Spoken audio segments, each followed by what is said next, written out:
altitude and the location of the airplane and the speed of the airplane. And this is our GPS antenna.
So we're turning in ops check 8.9.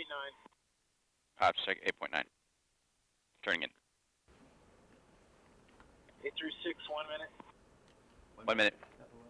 1 minute to mark.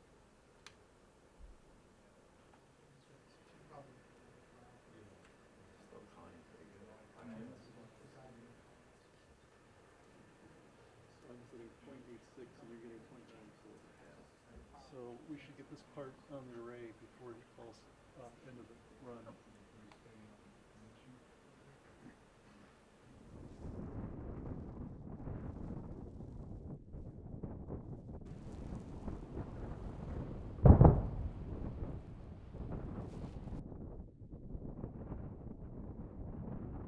Copy that, PI. Are you ready for the report? Go ahead. Yeah, we got solid double booms or sonic booms across the entire array.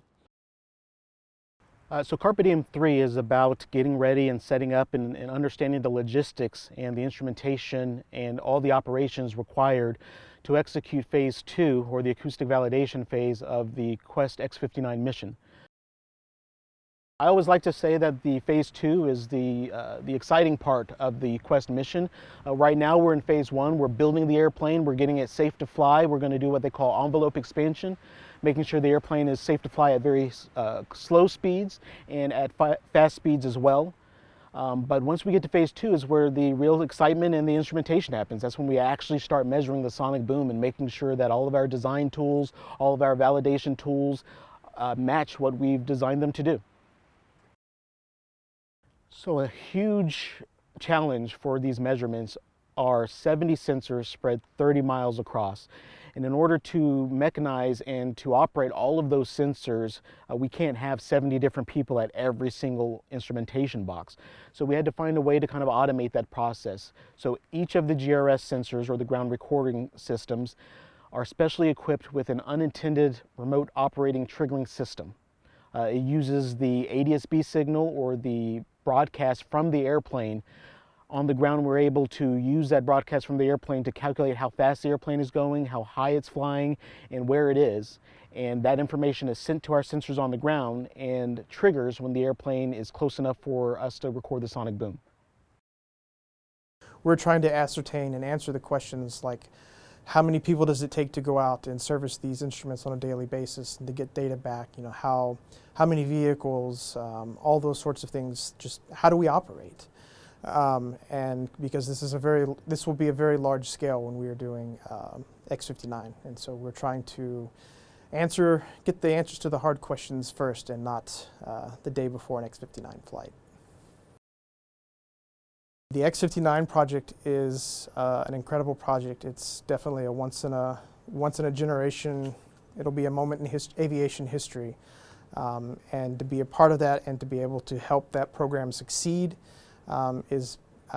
makes me feel very very privileged and very honored to be a part of that program.